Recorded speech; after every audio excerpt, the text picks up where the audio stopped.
Good afternoon, folks. How are we doing? I recognize many of you all from last month. If you happened to have been here then, you saw my partner, Elena Passarello, speak on that month's selection. Elena is a professor at OSU, where she works with today's speaker, which is how we came to be in Corvallis and to meet him. But the first time I met Jon Lewis was actually, I didn't realize it was actually before then, and when I was talking to him for the first time in person, I was trying to tell him about this documentary that I had seen, this amazing documentary, and was curious to know his opinion about it.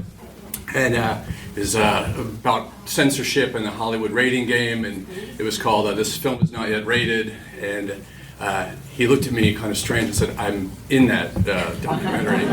It's actually somewhat based on a book that he wrote called Hollywood versus Hardcore, and actually one of only two documentaries that he's featured in which he's entertained me in the comfort of my own living room without leaving the comfort of his. It's been great to get to know Jon as a friend over the last couple of years, but it was especially wonderful a few months ago when he was speaking on his forthcoming book about the Black Dahlia murders and their influence on the Hollywood movie industry, to see him at the Center for the Humanities, as many of you will meet him here today, and as his students know him as a teacher. Jon is not just an expert in his field, but he's had a remarkable influence on it, has built it to a great degree. It has and helped to shape it, and in honor of that was just named a couple of weeks ago by OSU a distinguished professor at Oregon State University and Honors College eminent professor, and he's taught at OSU since 1983. He's published 11 books. His forthcoming book is called Mapping Hollywood in Transition, 1947 to 1967, and he has honors and accolades. If I were to enumerate them here, it would take up valuable time from his speech today, so I'm really proud to introduce y'all to distinguished Professor Jon Lewis.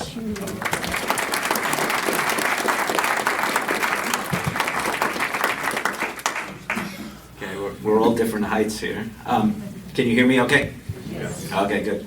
I'm going to, first thanks David, and thanks Connie for inviting me. The book I'm going to talk about today, it's a really big book. I didn't realize that when I volunteered. Mark Harris's Five Came Back, and I was excited about doing this book because I thought it was going to be on the era that I'm writing about, which is 1947 and 1967. It's not. The title's a little misleading. It's about five directors, and I'll talk about who they are in a second. And I thought it was about what the impact of their World War II experiences on their later movies. It's actually about the late 30s and the war years, which is fascinating, and frankly, it's a great book, but it wasn't the book I thought I was going to review. Anyway, here goes.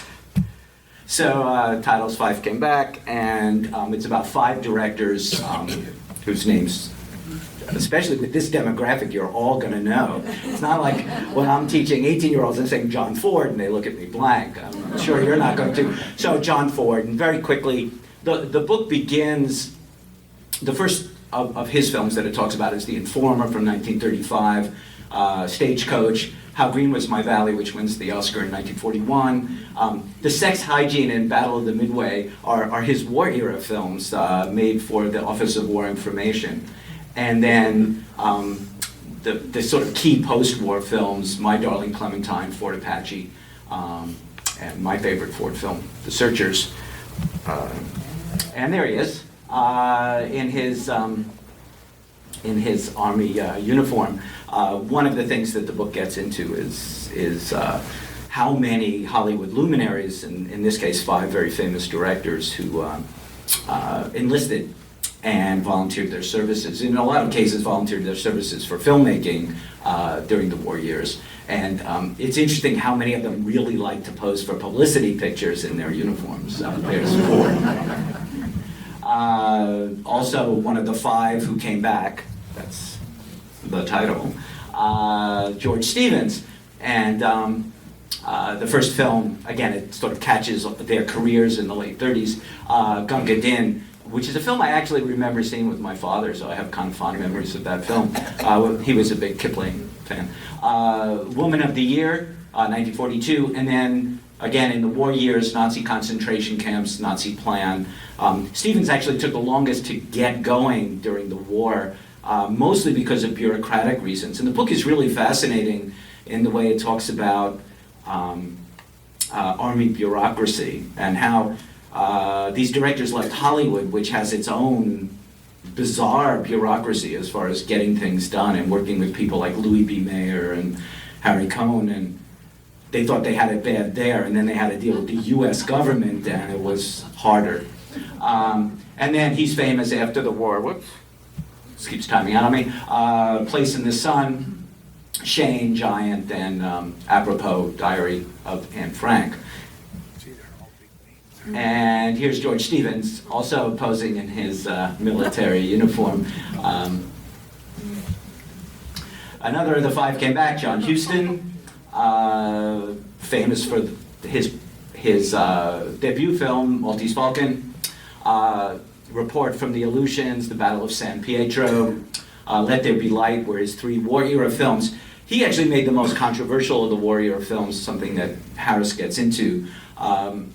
Battle of San Pietro had dead American soldiers, which was absolutely not okay with the Office of War Information. And he was given a choice of either cutting those images out or not identifying them as Americans. In other words, suggesting somehow in the film that they were foreign combatants. And Let There Be Light, which was about shell shock. And the US government was still actively denying the existence of shell shock at the time, so they certainly didn't want a film that showed it.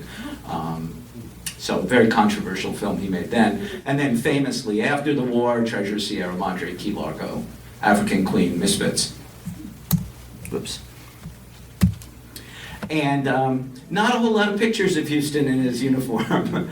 Maybe he was a kind of, and Harris talks about him as, he was a hard drinker, he was a womanizer. There's lots about, if you like Hollywood gossip, about Huston's relationship with Olivia de Havilland, which was very steamy apparently. And anyway, so there aren't a lot of pictures of him posed that way, but I did find this wonderful picture.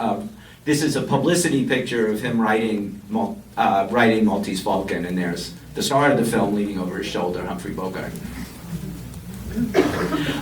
William Wyler, who's the hero of the book, by the way.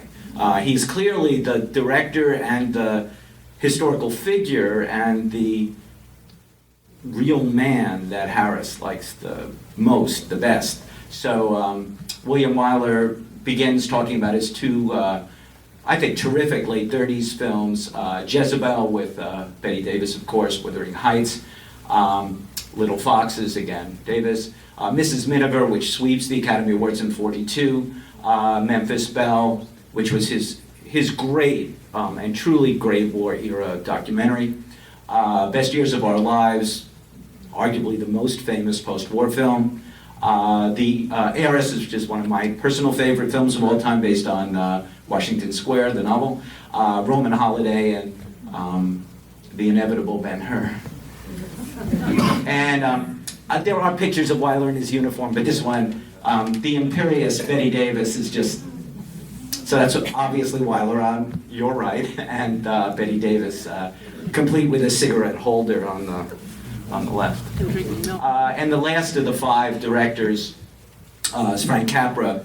Capra was actually entrusted with supervising the Hollywood contingent during the war, those Hollywood directors who would be working for the Office of War Information. And Capra, of course, famous for It Happened One Night, Mr. Deeds Goes to Town. There's a lot in the book about Mr. Smith Goes to Washington, which was reviled, absolutely reviled by the Washington bureaucracy for its depiction of a, can you believe it, corrupt Congress. His, I think, most interesting film, because it's so confusing politically, and it was released just before the war, Meet John Doe, which and Harris struggles with this too, because Capra was this sort of political naive who kept making really political movies. So Mi Chang-do is a really interesting film, which has this sort of proto-fascist newspaper man. It's interesting because you also have Citizen Kane the same year, in 1941, another proto-fascist newspaper man movie. It's really unclear what the politics of the film are. Are they anti-fascist? Are they pro-fascist? Are they isolationist? And even today, watching the film is so confusing. And he shot several endings. And Harris's book is really good about talking about these screenings in 1941 where he was showing one ending and then another ending. And he really never had an ending. And one of the critics chimed in who had seen one of the endings, said, "You don't have an ending because you don't have a story." It's kind of cruel, but it's kind of true. But it's also one of the most interesting films of that era. And it's a little cut off, but there he is, and he loved posing in his outfit. So there he is, Major Capra, complete with his title. One of the problems one of the problems for Hollywood in the late 1930s revolved around the perception of Hollywood being controlled by the Jews. And you have a real discussion in the US. I mean, we don't enter the war until 1941, but most of the rest of the world is at war long before us. And one of the problems for Hollywood was trying not to seem like it was urging us into war, even if your politics were that we really should get into the war. Mainly because of a fear that it would seem like a Jewish agenda. And most of the studios were not owned by Jews, but they were managed and operated and run by Jews. And the perception that the Jews were leading us into war was something that the Hollywood moguls, for example, didn't really fear. So I included, I should put on my glasses for this one.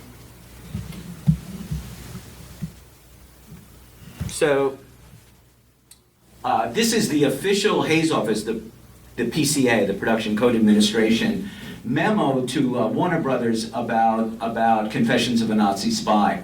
Hitler and his government are unfairly represented in the story in violation of the code, that's the production code. To represent Hitler and then in caps only as a screaming madman and a bloodthirsty persecutor and nothing else is manifestly unfair. Are we ready to depart from the pleasant and profitable course of entertainment to engage in propaganda to produce screen portrayals arousing controversy? Where's the line to be drawn? Why not make pictures about the Stalin purges, the Japanese rape of China, the terror of Spain, etc.? I mean, your answer might be, yeah, why not make those movies? But the PCA was really interested in two things. One is foreign markets. Well, frankly, by 1939, they were going away anyway. The only foreign market that we could possibly take advantage of was in South America, because we were losing Asia because of Japan, and we were losing Europe because of Germany, France, Germany, eventually France, Germany, Italy, etc. So there really were no markets, but they were still afraid of that. And then again, they were afraid of this sort of, it's a public relations thing, this sort of, what does Hollywood do? And the argument that the PCA kept pushing forward is, there was nothing in the censorship code about politics, but there was something in the spirit of the code about not being political. So Hollywood is supposed to make entertainment films, and these subjects, Hitler among them, were seen as not necessarily popular subjects. There we are. Thanks, David. So I just think that's a really fabulous poster. And I wanted to include it also because Edward G. Robinson's in it, and he was one of the, first of all, he's Jewish. Emanuel Goldberg's his real name. After the war, people were fond of pointing that out.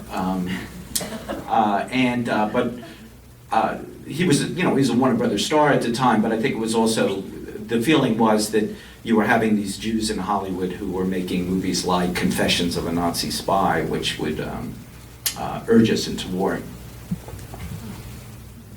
The propaganda hearings of 1941 are covered also in the book, and I think really smartly, because they were really complicated. Burton Wheeler of Montana and North Dakota's Gerald Nye were both isolationist senators and they focused on 17 so-called warmongering features, including Chaplin's The Great Dictator and Foreign Correspondent, Hitchcock's film. And these hearings foregrounded and foreshadowed HUAC, which was the subpoenas for the Hollywood 10 and the beginning of the Hollywood blacklist. And one of the things that these senators were arguing was that, again, the Hollywood was leading us into war, which has as its subtext, the Jews in Hollywood are leading us into war. There's the quintessential image from Great Dictator. Chaplin, who played off of his sort of odd resemblance to Hitler.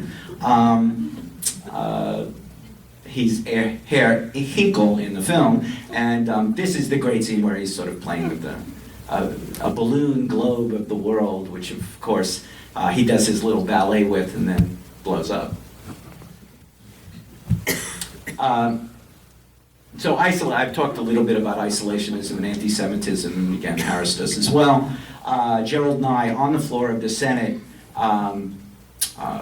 Hollywood was really smart about this. The MPPDA, which is now the MPAA, Motion Picture Association of America, hired Wendell Willkie, who is a Republican but an anti-isolationist. At the time, the Republicans tended to be isolationist and the Democrats tended to be interventionist.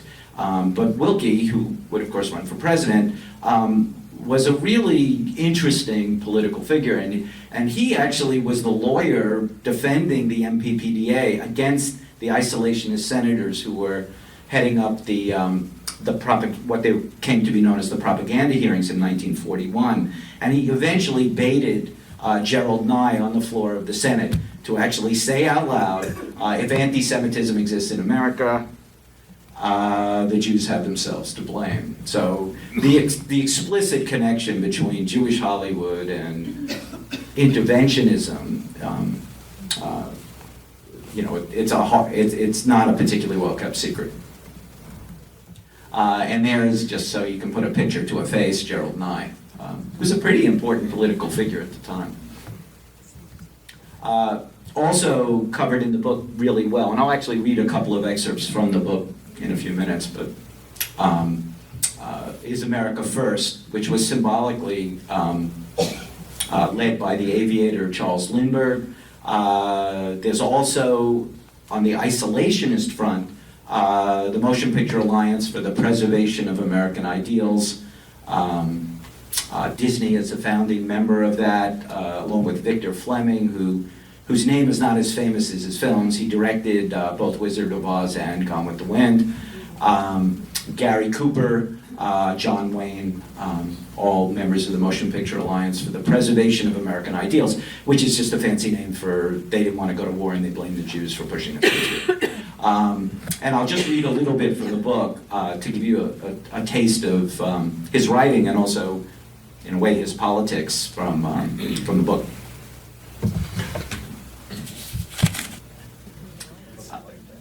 Yeah, could you give me a little light? That would be great. I was really trying, but okay, great. So he's talking about the various studios' reaction to the propaganda hearings. In each of these companies, there are, and this is a quote from Gerald Nye again, on the floor of the Senate during the propaganda hearing. So he's talking about the Hollywood studios. In each of these companies, there are a number of production directors, many of whom come from Russia, Hungary, Germany, and the Baltic countries. These men can address 80 million people a week, which is a fact. That's how many people went to the movies every week. Cunningly and persistently inoculating them with the virus of war. Why do they do this? Well, they're interested in foreign causes. Go to Hollywood, it is raging volcano of war fever. The place swarms with refugees. And then now this is Harris, the author of the book. Nye reminded his listeners, who included a national radio audience, that it had taken, quote, the great Christian churches to purge Hollywood of indecency a few years earlier, when the production code was installed. And he concluded by asking, are the moguls, and this is again Nye, are the moguls doing this because they like to do it? Or has the government of the United States forced them to become propaganda agencies? Are you ready to send your boys to bleed and die in Europe to make the world safe for Barney Balaban, Adolf Zucker, and Joseph Skank? It is kind of amazing that there's, I mean, it's actually an argument for political correctness, that even if you believe stuff like this, it shouldn't be okay to say it. And then now this is Harris again. Nye's message was incoherent. He was at once accusing Jews of leading a propagandistic conspiracy and claiming that they were all acting on orders from the government. He did not even attempt to encode or couch his beliefs in acceptable language, and his tone drew sharp responses from both the film industry. One trade publication said that he had spoken, quote, in the best stormtrooper fashion, and from newspaper editorial writers on the left who called him an anti-Semite. But his speech reflected the reality of a divided American populace. As war grew likelier, polls showed that fully half Americans believed that Jews had too much power in the United States, perhaps emboldened by the rise of America First, which even had a small membership in Hollywood. Nye was prepared to back up his incendiary language with action. The day he gave the speech, he and Senator Bennett Clark of Missouri introduced a resolution to hold Senate hearings to investigate the origins of, this is in quotes, propaganda that reaches weekly the eyes and ears of 100 million people and is in the hands of groups interested in involving the United States in war. For good measure, the resolution threw in a charge of monopoly, predicated on the argument that Hollywood studios are in collusion not only with the Roosevelt administration, but with one another. Hearings were set to begin on September 9th. The movie industry was about to go on trial. It's a really interesting moment in Hollywood history that I've actually looked into when I wrote my book on censorship, because it really is one of the clearest attempts at political censorship of films in the US. And the only thing that stopped it, if you're looking at the dates, the propaganda hearings began on September 9th, 1941. And they have a Thanksgiving recess, sort of Thanksgiving week. And before they could come back, Pearl Harbor happens, and we're at war, so any argument that Hollywood's pushing us into war goes away.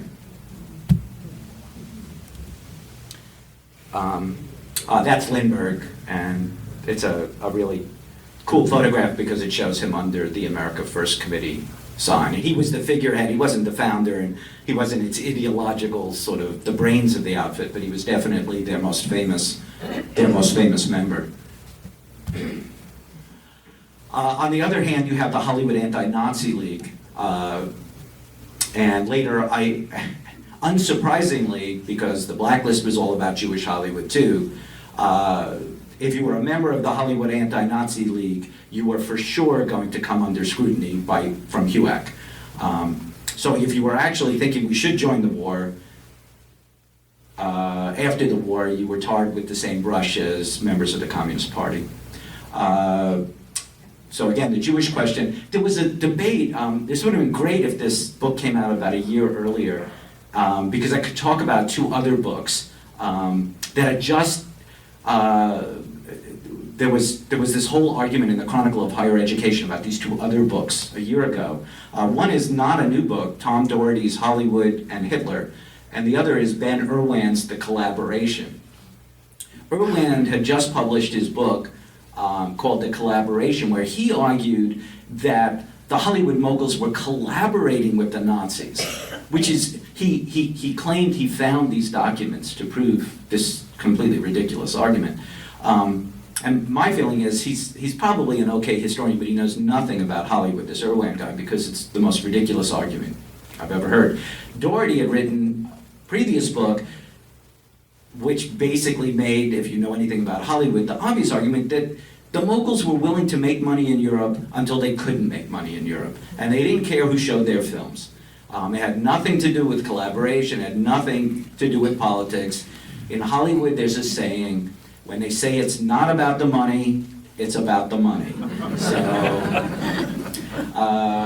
it's as simple as that. But those two books, and you know, if you're interested in this era, Doherty's book, Hollywood and Hitler, really is a fantastic and sober an accurate historical book. Irwin's book is a bit of a hysteric, but you know, it got a lot of press, so good for him. I'll just read this other little brief thing. Most of the Mughals were really afraid of how they'd be perceived. And another reason why they were doing business in Europe, even when it was pretty clear that the politics in Europe were hardly favorable for them, was that they didn't want to appear to be serving a Jewish agenda. So I'm going to read just this other little excerpt.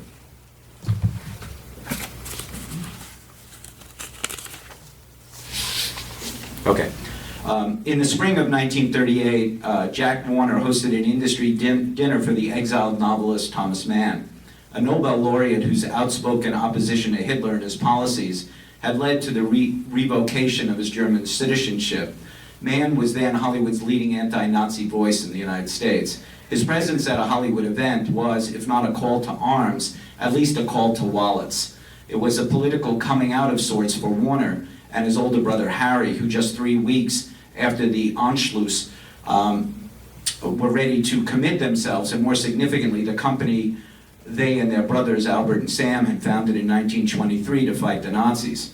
The day before the dinner, the studio had shut down its offices in Austria. It had stopped working in Germany 4 years earlier. The fact that Warner Brothers was at the time the only studio to take such a step suggests the extreme uneasiness that characterized the behavior of the men, almost all of them Jewish, who ran Hollywood's biggest companies. Freewheeling and entrepreneurial within the confines of the industry they helped to create, they approached politics only haltingly and after agonized deliberation. While bottom-line imperatives were unquestionably part of their calculus, their trepidation also emanated from an accurate understanding of their fragile place in American culture. To confront,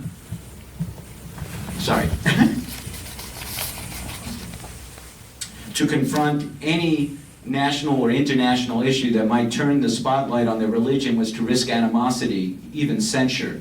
The motion picture business was still just 30 years old. Most of the people who had built it were first or second generation Americans who were still viewed warily by a large portion of the country's political power structure, to say nothing of the press and public, that had in common a tacit and sometimes overt anti-Semitism. The Mughals knew they were perceived as aliens whose loyalties might be divided between the adoptive nation that was making them wealthy and their roots in their own homelands. So Harris has a much more sophisticated understanding, well, than Irwin does, and the same sophisticated understanding that Doherty does in writing about this era. I mean, it's easy now in retrospect to look and say, why didn't these guys stand up? Why didn't 50% of America stand up? It's a complicated question, and even more complicated because the studio moguls knew that they had to be American Jews, not Jewish Americans. And that was a real problem. And Harris is really good about setting the stage setting the stage for why isolationism is an argument that pervades Hollywood.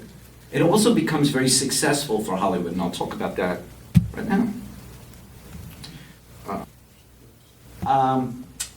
That's David Ogden Stewart. I've lost a little bit of the text, but that's okay. He was the chairman of the Hollywood Anti-Nazi League. He's famous for being the screenwriter of Philadelphia Story, won the Oscar in 1940, and he was blacklisted in 1950 for his trouble.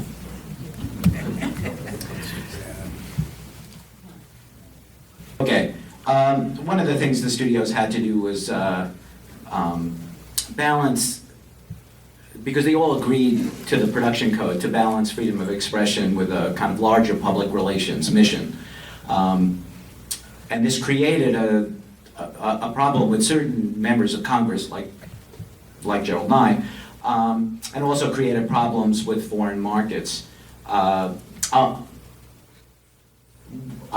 won't read this section, but I'll talk a little bit about it. Harris talks really interestingly. I mean, in a lot of your cases, you're probably familiar with these movies like Mr. Smith Goes to Washington, and we tend to watch it now as a kind of quaint, sort of populist piece of late 30s America. It's really interesting to view it in as Harris does in terms of the era, in terms of the isolationist politics that surrounded it. It wasn't only that people in Congress were insulted by the way that were depicted in this film, because they're all corrupt bunglers, bumblers. And there's the one honest man, Jimmy Stewart, in the whole institution. You can see why, well, maybe, but they're really prickly at this moment because there's a lot at stake, and they certainly don't want Hollywood telling them how to behave. And Capra was absolutely astonished at the reception of his film because he saw himself as a good American. But Capra had his own problems, first-generation immigrant himself, and then that plays into it because he's viewed as an alien, and though not Jewish and not politically left, it still didn't matter that everyone got tarred with the same brush in Hollywood.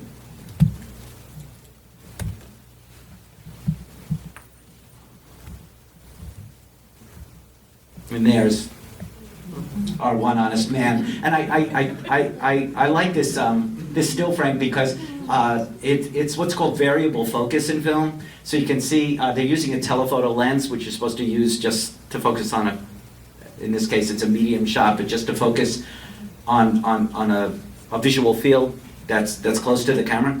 So he's in focus, and the rest of Congress is completely out of focus. So it's like Jimmy Stewart's come to save us. So in a way, that shot says it all. Harris is really good about talking about the sort of complex politics of war. One of the problems is, again, the estimates are 80 to 100 million people a week are going to see these movies, and movies are very much a weekly American habit. So the fear that this persuasive medium was really going to present a problem ideologically, especially if the perception was that it was going to lead us into war, became a significant problem. I'm going to do this really quickly. One of the things that accompanies isolationism and the fact that the rest of the world isn't making commercial films is that Hollywood's making really good commercial films.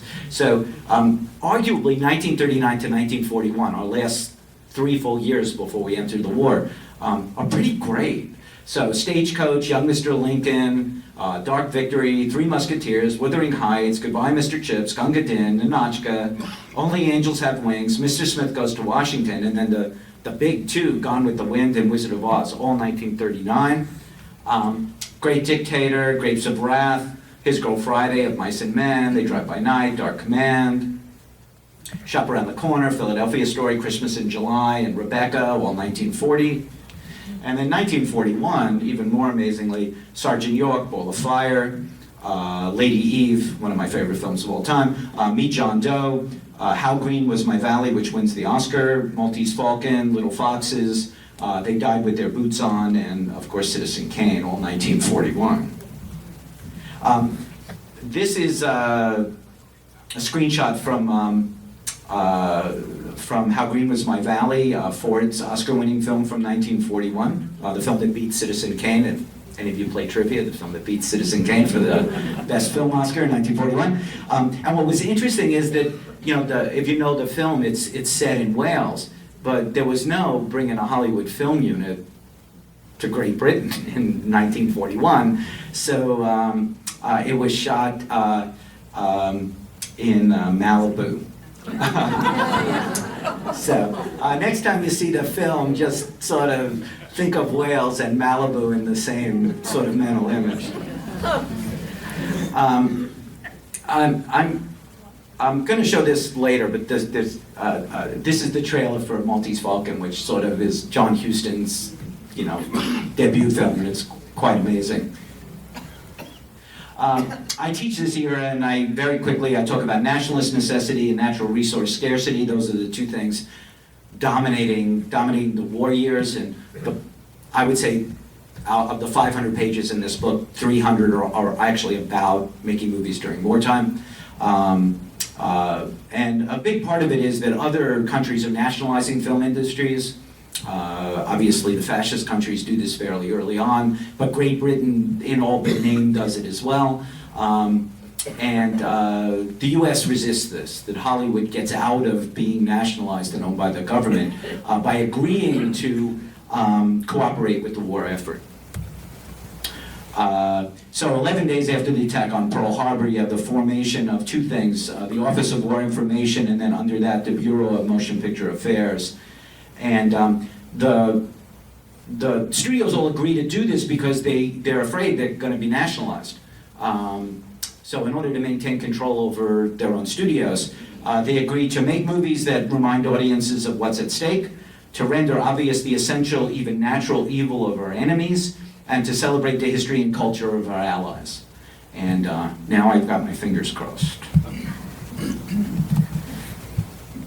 There we go. Okay, so the sound's not going to be good. Could you hit the lights for me? Okay, the sound's not going to be good. Yeah, somebody already said the cigarettes. Yeah, this is my mother's favorite film. For no other reason, I'm showing it. Irving Rappa, the director, is not in the book. I don't even think this film's mentioned in the book. But this is an example of how Hollywood cleverly dealt with the Bureau of Motion Picture Affairs. That is, they made films that are sort of like movies they were making all along, but there's a subtle war message. The war is never mentioned in Now Voyager. But if you remember the film, at this point, she's basically sacrificed everything for the good of propriety and society. That's a married man, and my mother has convinced me he was something. My mother, who's 92, still has a crush on Paul Henry, and if I smoked and lit 2 cigarettes, she would definitely smile. So this is one of the famous scenes where they smoke. So we'll get to that, but the reason why I'm showing this, besides it's really cool, is that one of the things is, what are we preserving? What are we fighting for? So I think it shows we're fighting for a society that has certain rules. And the second is, well, everybody's going to have to sacrifice. So think about this film in Casablanca. End of Casablanca, Bogart has a chance to run off with Ingrid Bergman. But the war is more important. That's pretty important then. Here, she gets a life with Paul Henry. But no, there are rules. And Charlotte, the character played by Bette Davis, she can't do it. So the volume, we can't get the volume very loud, so you'll just have to remember. Yes.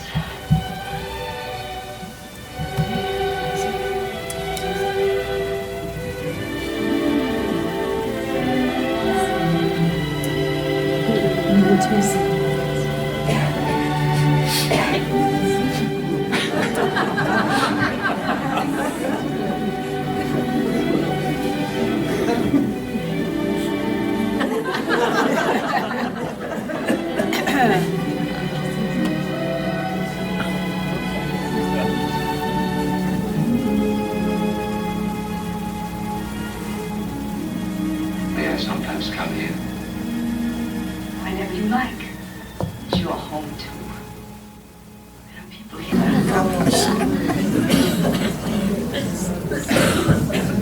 Well, I can't follow that, actually, now that I think about it.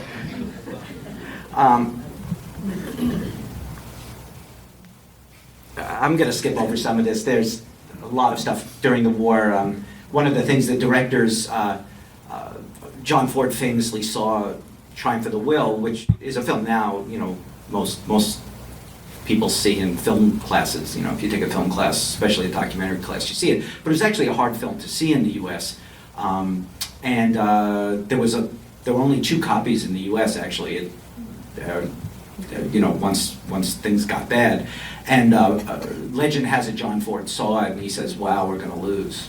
That was his response, and the feeling was they needed a World War II. They needed a World War II version of that. Ford shot a film during D-Day, and maybe that's it. Certainly there were a lot of cameras. I don't have time to talk about this or even show this because there's one other thing I want to show you. But there's a film called The Negro Soldier. I don't know if this library has it, but the Why We Fight series has been put on DVD, so you can find it. It's really interesting because one of the problems was, here we are fighting for freedom, and we have a segregated army. And Weiler, who's again the hero of Harris's book, refuses to shoot the Negro Soldier because he just can't get his head around a movie that's sort of celebrating black Americans fighting a war in which they're not considered equals to whites. So I was going to show you this clip, but there's no time for that. Wyler, I think it's interesting. Like I said, he's the hero of the book, and he shoots a film, Best Years of Our Lives, that actually is one of the films that the House Committee on Un-American Activities, HUAC, despises because they see it as, even though it's looking at servicemen who fought and are sadly affected by the war. It was a film that sort of painted a not particularly rosy picture of post-war America. And there's Homer Russell, a real returning vet who had lost his hands in the war. Okay, this is Dr. Seuss Saves the Free World. This is my favorite part. And Private Snafu. And again, I got my fingers crossed that we're going to get to watch the Private Snafu thing. Capra, this is the one part of Harris's book that maybe isn't exactly right. I mean, the book is really good, and I do highly recommend it. But there really is a debate about whether the Why We Fight series, a series of films that Capra produced and were directed by people like Ford and Wyler and other Anatole Litvak, who's also blacklisted, who all worked on the Why We Fight series, that the Why We Fight films weren't successful. But arguably, they were as successful as any documentaries were. They just weren't as successful as Casablanca, which of course they're not going to be. But they were abandoned fairly early on. You know, they sort of begin in 1942 and they're kind of over in 1943. So then Capra decides, well, what we might need is something more entertaining. And he hires Theodore Geisel, who's a political cartoonist, and a kind of radical left-wing political cartoonist at the time. He'd later become known as Dr. Seuss. And he makes a series called Private Snafu. And I've got my fingers crossed. There it is. So we're going to watch Private Snafu. This Private Snafu was directed, they all came out of the Warner Brothers animation studio, which was the premier animation studio. It's Bugs Bunny, Daffy Duck, etc., those guys. And this is directed by Bob Clampett, who is my favorite of the Warner Brothers cartoonists or animators, who later made Beanie and Cecil. Some of you are shaking your heads, which was my favorite show growing up. So this is all about my favorite stuff today. But anyway, this is Private Snafu. And notice one of the things, you know, this is in an era where the production code is really strict. And this is this series is like the lone exception that the PCA just like turns their back and just says go for it. Because these films were made for servicemen. And servicemen have a bawdy sense of humor, I suppose. And the PCA wasn't going to get in the way of that. So here we have Private Snafu.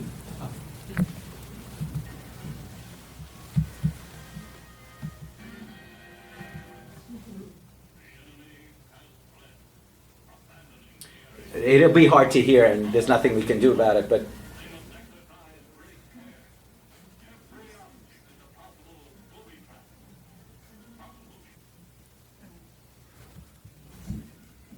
Okay, I just have one parting shot and then one final thing to say. I hate John Wayne.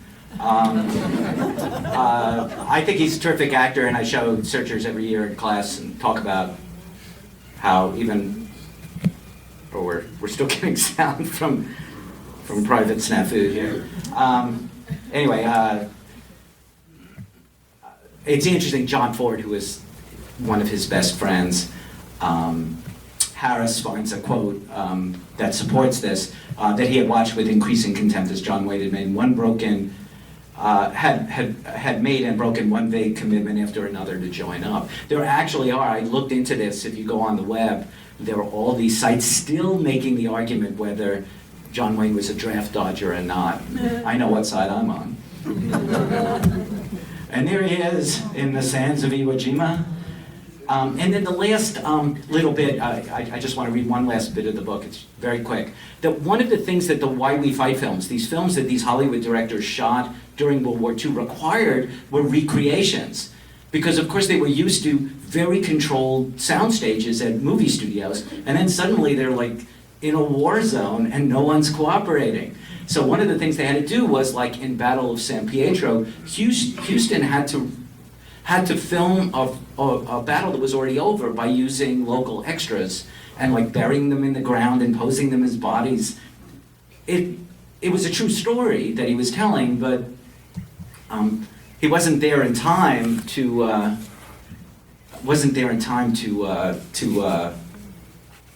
film it. So I'm just going to read this one last thing from.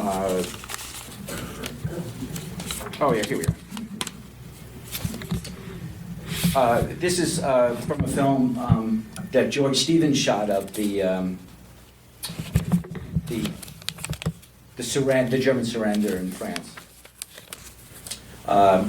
Stevens left no doubt who was in charge, capping the day with an extraordinary act of brio. He had set his equipment up outside Montparnasse railway station to photograph the official German surrender, in which General Dietrich von Scholitz had been the military governor of Paris for just 2 weeks.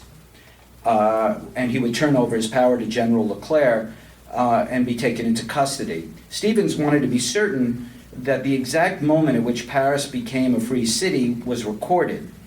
And when the surrender was completed, he worried that the low indoor light in which it had taken place would render the film unusable. He told Scholitz, Leclerc, and de Gaulle that he needed them to do it again. This time in the broad daylight of the street just outside the station. Fortified by a few drinks, Stephen barked at Scholitz, "C'est la guerre, General, c'est la guerre." All three men agreed to his request, and Stephen's second take of the handover was the one shown around the world. So I'd be happy to take questions or whatever, so thanks so much.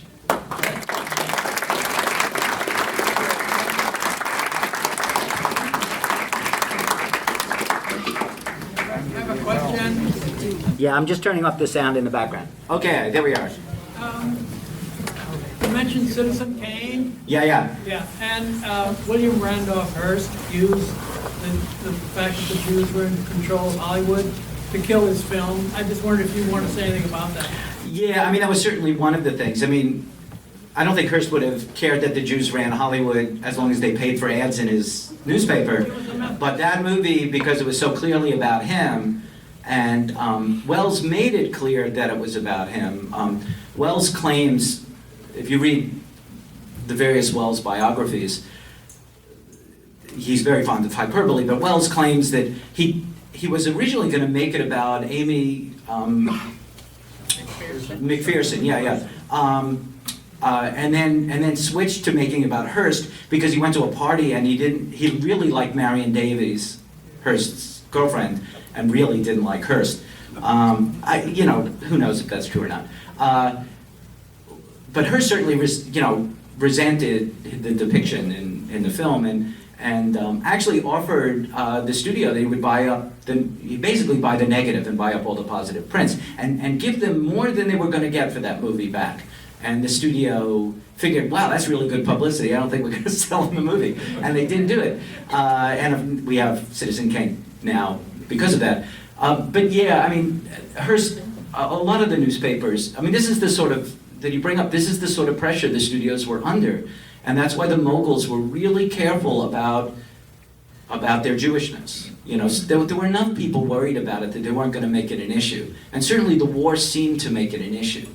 And I think Harris is really smart about that, because there is this sort of, again, that other book, Irwan's book, that makes the argument that there was something political afoot, but not. These were guys who had really, these were entrepreneurs. These were true American entrepreneurs, the guys who were running the studios, and they were very concerned about losing what they had just gotten, and they knew that if their Jewishness became an issue, they'd lose it. Thank you. You're welcome. Any other questions, comments? Why the title, Five Came Back?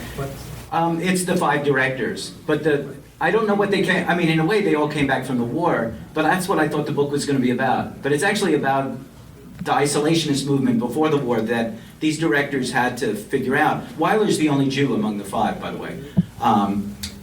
So that also played into it. The book's really good, and I didn't have time to talk about Memphis Belle, this film that Weiler made. I mean, Weiler actually was alone among these directors to really be in active duty. And John Ford got injured, and his wife made a big public relations thing about how Ford had gotten hurt. Ford was really embarrassed by it because he was never really a combatant. Weiler was flying scary missions to get footage. Which is interesting. But yeah, the title I thought would be about post-war, but it's really about the war and about pre-war. Still a great book, I think, especially if you're interested in Hollywood history. Okay, well, thank you very much for coming. Thanks for the machine. I've turned your